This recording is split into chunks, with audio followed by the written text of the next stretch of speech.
রাসূলুল্লাহ সাল্লাল্লাহু আলাইহি ওয়াসাল্লাম কোরআন তেলাওয়াত করতেন তাহাজ্জুদের নামাজে। আবু জাহেল, উতবা, শাইবা মক্কার মধ্যে বড় লিডার চারজন ছিল। তারা বলতেছে মুহাম্মদের কেমন জাদু একটু দেখে আসি। গভীর রজনীতে আবু জাহেল, উতবা, শাইবা তারা চারজন কাফের মিলে গেল নবীজির বাড়ির পিছে দাঁড়িয়ে আছে। নবীজি তেলাওয়াত করতেছেন ওয়াশ-শামসি ওয়া দুহাহা ওয়াল কমারি ইযা তালাহা ওয়ান নাহারি ইযা জাল্লাহা আর-রাহমান আল্লামাল কুরআন খালাকাল ইনসান আল্লামাহুল বায়ান। আবু জাহেল, উতবা, শাইবা কিছুক্ষণ শোনার পর বলতেছে, এ মক্কার কাফেররা রে, সমস্ত কাফেরদের মধ্যে সবচেয়ে আমরা চারজন হলাম সবচেয়ে দামি। আমাদের কথাই মানুষ উঠা বসা করে। এই মুহাম্মদের কণ্ঠে যদি কোরআন তেলাওয়াত শুনি রে, আমাদের মন নরম হয়ে যাবে, আমরা কালিমা বলে মুসলমান হয়ে যাব, আর শোনা যাবে না। কিছুক্ষণ শোনার পর তারা ওয়াদাবদ্ধ হলো। আবু জাহেল, উতবা, শাইবা হাতে হাত রেখে কসম খাইলো, আর এখানে আসা যাবে না। মুহাম্মদের জাদু দেখি অনেক কঠিন জাদু, বড় জাদু, যতই শুনবো ততই মন নরম হয়ে যায়। তারা ওয়াদাবদ্ধ হয়ে চলে গেছে, আর কোনদিন আসবে না, মুহাম্মদের কোরআন তেলাওয়াত শুনবে না। এবার পরের দিন রাত্রি বেলায় আবার আবু জাহেলের মনে সাধ জাগলো, মুহাম্মদ আমার ভাতিজার তেলাওয়াত এত সুন্দর রে, দুনিয়ার কত কিছু শুনি, গান বাজনা শুনি, এত সুন্দর হয় না। আমার ভাতিজার কণ্ঠে কত সুন্দর মধুর মতন কণ্ঠ, আমার ভাতিজার কোরআন তেলাওয়াত একটু শুনে আসি। পরের দিন আবু জাহেল চলে আসলো। গভীর রজনী যখন হয়ে যায়, আবু জাহেল চলে আসলো মুহাম্মদের বাড়ির পিছনে, দাঁড়িয়ে দাঁড়িয়ে কোরআন তেলাওয়াত শুনতেছে নামাজে। এবার উতবা, শাইবা তারাও চিন্তা করলো, সর্বনাশ, আমরা তো কালকে ওয়াদা করেছি কেউ যাব না, আজকে মনে হয় আবু জাহেল যাবে না। উতবা, শাইবা তারা চিন্তা ভাবনা করে যার যার অবস্থান থেকে চলে গেল রাত্রি বেলায় কোরআন তেলাওয়াত শোনার জন্য। দেখে চারজন আবার একসাথে হয়ে গেছে। একসাথে হওয়ার পর মুহাম্মদ সাল্লাল্লাহু আলাইহি ওয়াসাল্লাম এত সুন্দর করে কোরআন তেলাওয়াত করতে লাগলেন। চারজন বলতেছে সর্বনাশ, মনে হয় মুখ দিয়ে মধু পড়তেছে। সুবহানাল্লাহ। এবার চারজন শুনে বলতেছে সর্বনাশ, এই মুহাম্মদের যে জাদু, কণ্ঠেও জাদু, মুখেও জাদু, হাতেও জাদু, এর সাথে পারা যাবে না। যাই একবার ইয়ামান দেশ থেকে জামাত নামের জাদুঘরকে ভাড়া করলো, হায়ার করলো আবু জাহেল, উতবা, শাইবা। মক্কার মধ্যে সমস্ত সব লোককে ডাক দিল, মুহাম্মদের জাদু বেশি না আমাদের জাদুর শক্তি বেশি দেখবো। সকল মানুষ চতুর্দিক যা দেখে আছে, বসে আছে। এবার বসে যখন শুরু হয়ে গেল, জামাত নামের ইয়ামান দেশ থেকে জাদুঘর এসে বলে, হে মুহাম্মদ তোমার জাদু আগে দেখাও। মুহাম্মদ নবী বলে না তোমারটা আগে দেখাও। এমন করতে করতে মুহাম্মদ আগে শুরু করলো, নবীজি শুরু করলেন, কোরআন তেলাওয়াত শুরু করলেন। কিছুক্ষণ পর জামাত নামের জাদুঘর বলে, ও মুহাম্মদ শোনো শোনো, সকল মানুষকে আমি সাক্ষী রেখে বলতেছি, নবীজি মুহাম্মদ তেলাওয়াত করতেছে, এটা কোনো দুনিয়ার জাদু নয়, আমার জাদু বদলের কথা 100 জাদুকর মুহাম্মদের সাথে পারবে না। ইসলামকে যত ছোট করতে চাবেন, যতই সূক্ষ্মতা করবে, তবে আল্লাহ ইসলামের মর্যাদা বাড়িয়ে দিবে। একজন খ্রিস্টান পাদ্রী তাওরাত কিতাবে দেখে মুহাম্মদের নাম, এক পৃষ্ঠায় দেখে মুহাম্মদের নাম, তিনি খুব রাগ গুসা, মুহাম্মদের নাম তাওরাতে থাকবে কেন? তিনি কাইটা দিলেন, কাইটা পৃষ্ঠা উঠাইছেন, দেখেন 2 জায়গায় মুহাম্মদের নাম, 2 জায়গায় কাইটা দিয়েছেন, আবার পৃষ্ঠা উঠাইছেন, দেখেন 3 জায়গায় মুহাম্মদের নাম, 3 জায়গায় কাটার পর আবার পৃষ্ঠা উঠে দেখে 4 জায়গায় মুহাম্মদের নাম, 4 জায়গায় কাটার পর দেখে মুহাম্মদের নাম, 5 জায়গায়, 5 বার কাটার পর পৃষ্ঠা উঠে দেখে 6 জায়গার নাম। সুবহানাল্লাহ বলেন, আর বলেন সুবহানাল্লাহ। এবার জামাতে জাদু করে, ও কাফেররা রে, মুহাম্মদের সাথে আমরা পারবো না, এটা কোনো দুনিয়ার জাদু নয়, সরাসরি আল্লাহর কুদরতি, আল্লাহর কালামুল্লাহ, আল্লাহর কথা। সুবহানাল্লাহ। এটা সরাসরি আল্লাহর কথা, এর সামনে দুনিয়ার কোনো জাদু আলো খাওয়া নাই, বলা ঠিক কিনা? এবার কিছুক্ষণ মুহাম্মদ তেলাওয়াত করার পর এমন নবী এমন দেশ থেকে জামাত বাজাতে বলে মুহাম্মদ রে আমি তো কত জায়গায় জাদু করি কিন্তু এত আকর্ষণ অ্যাকশন আমার ভিতরে করে নাই। আজকে যে তেলাওয়াত শোনাইছো মারাত্মক তেলাওয়াত আমি শুনলাম, আমাকে কালিমা পড়ে মুসলমান বানায় দেন। লা ইলাহা ইল্লাল্লাহু মুহাম্মাদুর রাসূলুল্লাহ। কালিমা পড়ে মুসলমান হয়ে গেছে। সুবহানাল্লাহ বলে। কোরআনের অ্যাকশন, আজকে কোরআনের মাহফিলে বসছেন, আপনাদের ভিতরে কোরআনের মহব্বত ভালোবাসা আছে, বলা ঠিক কিনা বলে? যতই বাতিলরা, যত ইসলাম বিরোধীরা ইসলামকে জমায়ে দিতে চায়, আল্লাহ যত ইসলামকে আরো মর্যাদা বাড়িয়ে দেয়, কথা ঠিক কিনা বলে? ইসলাম বিরোধী কত কম ছিল, আল্লাহ 3 বছরে হাফেজ বানাইলেন। এখন ইসলামের সূত্রটা আরো উঁচাউচি করে, আল্লাহ 2 বছরে হাফেজ বানাইলেন। সুবহানাল্লাহ কথা। ইসলামের দুশমনরা আরো বেশি শত্রুতা করে, আল্লাহ 1 বছরে হাফেজ বানাইলেন। সুবহানাল্লাহ কথা। ইসলামের শত্রুরা দেখে একবারে ঘরে বাইরে এমনি করে লাগছে ইসলামকে ধ্বংস করে দেওয়ার জন্য, আল্লাহ বলে যা আমি 6 মাসে হাফেজ বানাই দিব। সুবহানাল্লাহ। কাজে ইসলাম বিরোধী যারা করবে তোমরা ধ্বংস হয়ে যাবা, তোমরা দেশ ছাড়তে বাধ্য হইবা।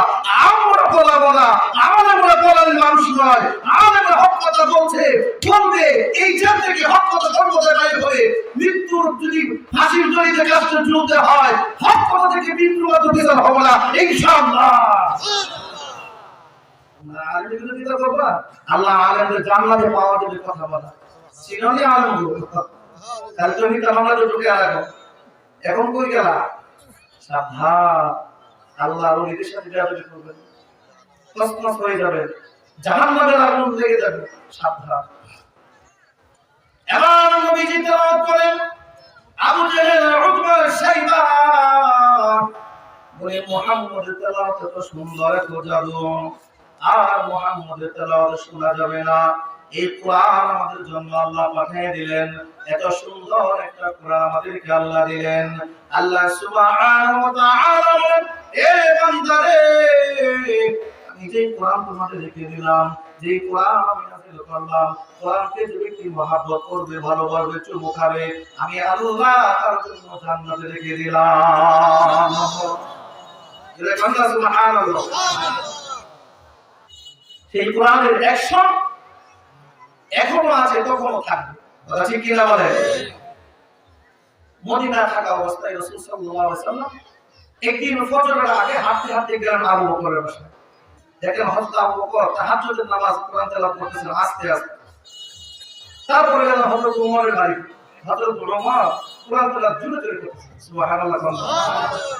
ফজরের নামাজে মসজিদে নববীতে আসে, যারা গেছেন মক্কা মদিনায়, আসলে মক্কা মদিনা এত সুন্দর জায়গা, পৃথিবীর যে কোনো জায়গায় যাবেন একবার যাবেন, দ্বিতীয়বার যাইতে মন চাইবে না।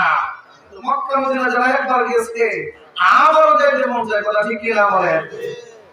তো মসজিদে নববীতে নামাজ শেষে বলতেছে আবু বকর, ওমর তোমরা দুজন বসে আছো, কথা আছে। সব সাহাবী গেছে, 2জন সাহাবী বসে আছে। এবার ভাবতেছে সর্বনাশ, না জানি কোনো ভুল হয়েছে কিনা, তারপর করে কাঁপতেছে আবু বকর, ওমর। নবীজি বলেন, হে আবু বকর রে, ওমর রে, আমি তোমাদের বাসায় গিয়েছিলাম রাতের বেলায়। আবু বকর ওমর বলেন, ইয়া রাসূলুল্লাহ, ইয়া হাবিবাল্লাহ, আপনি আমাদের বাড়িতে গেছেন কেন, আমাদেরকে বলেন নাই? আপনার জন্য মেহমানদারি করাইতাম, একটু খেজুর এবং পানি তো আপনাকে খাওয়াইতে পারতাম।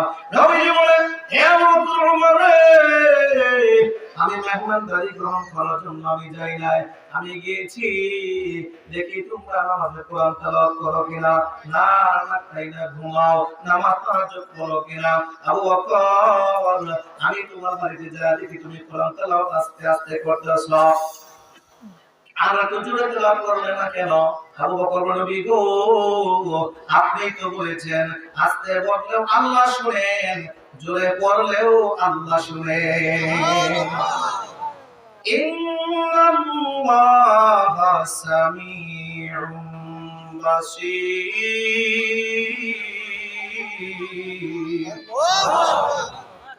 আল্লাহ নবীজি আপনি বলেছেন নিশ্চয়ই আল্লাহ শুনে এবং দেখে।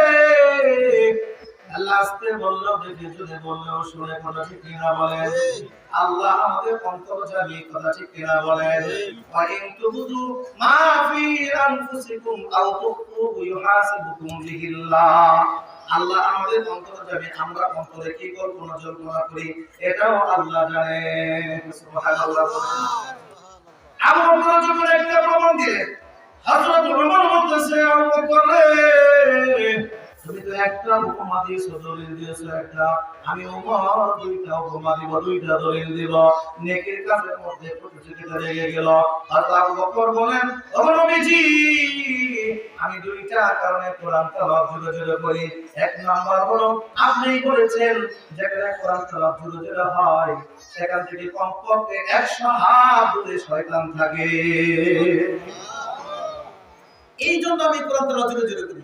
আর দুই নাম্বার দলিল হলো যে আমি এত জোরে জোরে তেলাওয়াত করি যেন আমার তেলাওয়াত শুনে আমার আশেপাশে সকলেই যেন তারাও যেন তাহাজ্জুদে লিপ্ত হতে পারে। সুবহানাল্লাহ। নবীজি বলেন, হে আবু বকর, ওমর রে, আমি তো ছিলাম তোমরা কি করো দেখার জন্য গিয়েছিলাম, না তোমাদের ইশতেহার আছে।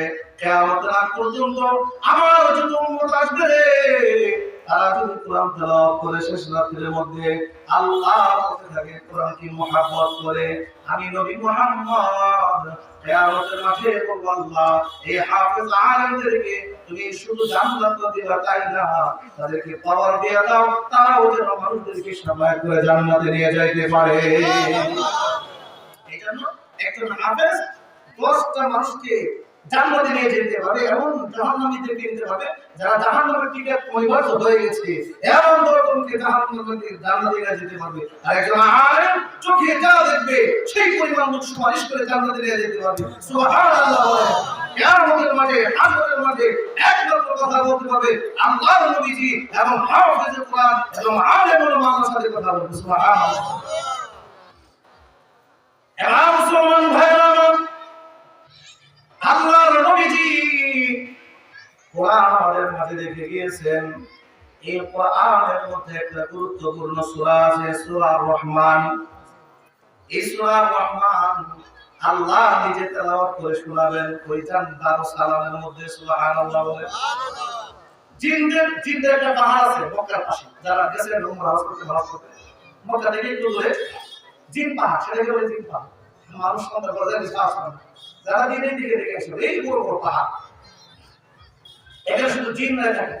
যারা জিন পাহাড়ে মক্কার মধ্যে গেছে, জিন পাহাড়ে যারা যাবে, যে হাজি সাহেবরা হজ করতে যাবে গাড়ি দিয়ে, রাসূল দাওয়াত নিয়ে গেছেন জিনদের কাছে, সমস্ত জিনরা বসেছিল এবং আল্লাহ রাসূল আপনি দিনের দাওয়াত নিয়ে আসছেন, কি হাদিয়া দিব আপনাকে, কি করি? আল্লাহ রাসূল আপনি আসছেন ঠিকই, কিন্তু আমরা আপনাকে মদিনায় দিয়ে আসবো, আপনার 1 টাকা খরচ হবে না। সেখান থেকে যত হাজি সাহেবরা মক্কা থেকে জিন পাহাড়ে যাবে বেড়ানোর জন্য, যে গাড়ি নিয়ে যায়, প্রাইভেট কার বাস হোক, যাই থেকে খরচ হবে, পেট্রোল খরচ হবে, কিন্তু আসার সময় এমনি গাড়ি পেট্রোল ধরে রাখে এক মদিনায় চলে আসে। সুবহানাল্লাহ। এরকম নদীর যারা গেছেন তারা দেখছেন। আল্লাহর নবীজি জিনদেরকে ডাক দিলেন, জিনরা রে, একটা ডাক দিলেন, ডাকের মধ্যে বসালেন।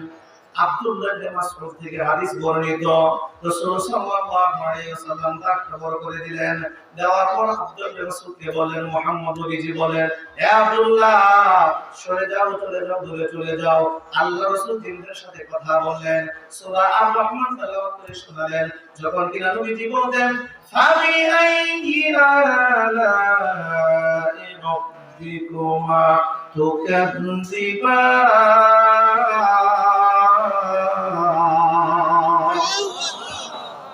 আল্লাহ নবীজি সূরা আর রহমান যখন তেলাওয়াত করতেন রে, জিনরা শুনতেন, অত্যন্ত ভক্তি সহকারে শ্রবণ করতেন।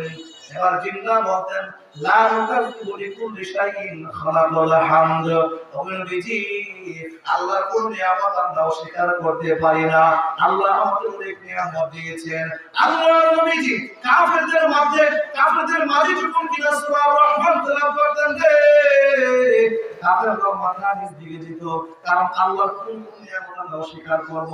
আল্লাহ আমাদের হাত দিলেন, পা দিলেন, চক্ষু দিলেন, কর্ণ দিলেন, সব কিছু আল্লাহ দিলেন, তাহলে কোন নিয়ামত আপনি আমি অস্বীকার করবো আল্লাহর কথা ঠিক কি না বলে আল্লাহ আমাদের দুইটা কান দিলেন একটা হাইওয়ান জানোয়ারের কিন্তু কান দিয়েছেন কথা ঠিক কি না বলে তো মানুষ আমরা যারা কোরআন পড়ি কোরআন ধরি কোরআনকে আমরা যারা লালন পালন করি আলেম উলামা আমাদেরকে ছোট চোখে দেখে বললে যে ছেলেকে মাদ্রাসা করে ভাত পাবে কোথায় ভাত তো পাবে না আসল কথা আমরা ঠিক আছে আমরা ভাত পাই না আসলে যেখানে যে পোলাও খাওয়া মুরগি খাওয়া ভাত খাইতে পারি কথা ঠিক না বলতে তো পাকিস্তান যখন আমাদের দেশে ছিল তখন ব্রাহ্মণবাড়িয়া জেলার ফখরে বাঙ্গাল আল্লাহর একজন ওলি ছিলেন তো হুজুরের মাহফিলে যাবে ট্রেনে আমাদের উঠছে তো পাকিস্তানের পুলিশের ব্যবস্থা হুজুরের উঠছে তাড়াতাড়ি পুলিশরা করে মোল্লারা সমাজ বুঝে না তা আমার বলতেছে মোল্লারা সমাজ বুঝে মোল্লারা কিছু বুঝে না ফখরে বাঙ্গাল বলে